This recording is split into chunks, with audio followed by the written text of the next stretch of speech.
Canadian dollar tumbling off news yesterday that the Bank of Canada dropped interest rates to 0.75%. And Tyler's here to talk more about that and what that means. And you could tell right away, it was a huge surprise, and then the dollar started tumbling right after it. Nobody saw this coming. Everybody was predicting that something like this would happen much later on. In fact, actually, people were hoping that we'd actually see the interest rate hit a little bit higher later on in this year. So it came in as a shock to the markets, and we really saw that with the fall of the Canadian dollar yesterday. Right, so wide-reaching implications. But what does it really mean for the average person, where we're going to see prices going up, going down, or...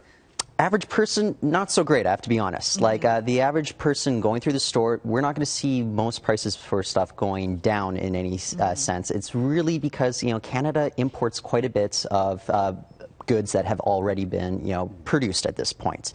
So everything coming in from the United States, we're going to see those prices go up because the Canadian dollar, of course, has less purchasing power. So that's kind of the big thing. So, even iPhone apps, they have gone up in the last few weeks.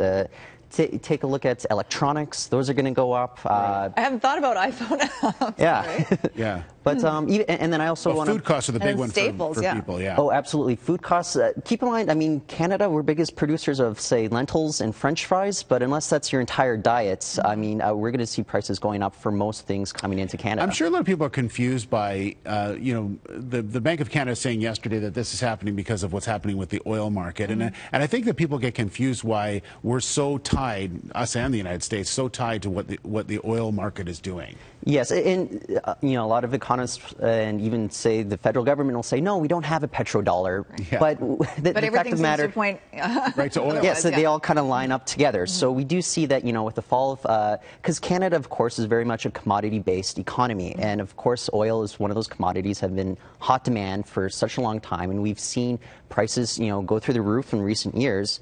As they go down, so is the Canadian dollar. So that's having a big impact on this. So of course, we've seen prices drop in gas recently, and that kind of aligns with the drop in the Canadian dollar. Right. I'm hoping plane tickets, because there's the fuel surcharges that we get hit with whenever we go to the airport. I'm hoping those will go down soon. First of all, those airports, or I should say the airlines, have to go through, their stored quantities of fuel first. And so hopefully we'll see cuts in airline prices as well.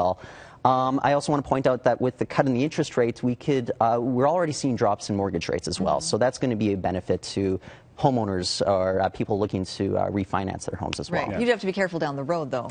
Absolutely. I want to emphasize that. Yeah. Don't get too excited. But it really affects people also on fixed incomes as well, because they're not going to see, as big a drop, and that's going to hurt them. Yes. And so, be careful when you're out there, but, it could be beneficial for people that, owning their homes as well. But those pensioners, be careful. Okay. Other items we want to talk about, the things that will remain status quo. Yeah, what do you think? Well, there's some of it's speculation, but keep in mind, Canadian manufactured goods, those are going to stay the same price, unless, of course, they're based a lot on stuff that's already being imported, and then, the end product is being developed here. We may see some prices there. But, imports from, Japan and Europe, where their currencies are actually on the downslide as well, those will probably stay on par up here in Canada as they're coming in. What does this do to NHL teams in Canada? Well, that's just the thing, because the salary cap is going to be affected by this. I'm not going to guess, but it could go either static or maybe go down as well. I don't see the salary cap going up at this point, because keep in mind, they have to pay their players, the Canadian teams have to pay their players in U.S. dollars, even though the revenue is coming in as Canadian currency. Right. So that's going to obviously impact all these Canadian teams up here as the dollar goes further down.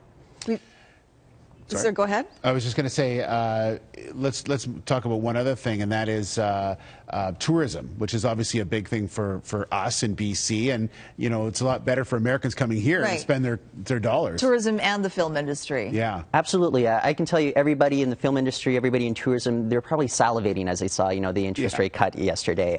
Sure. This is good news for these industries, and I brought up earlier that it's not great news for consumers, but remember, consumers have jobs.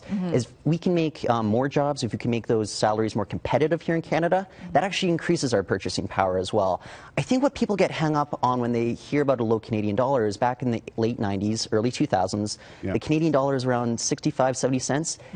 looking back, economists say it was incredibly undervalued at this time. And looking right now, economists saying when the dollar is at parity is quite overvalued. There's actually kind of a concept known as the optimal dollar, which is about 81 to 90 cents. And we're on the low end of the spectrum right now, but we're still kind of in the optimal dollar range at the moment. It's not optimal if you're trying to travel outside of Canada. Yes. I agree. Yes. All right. Thank you very much, Tyler. All right. Thanks, guys.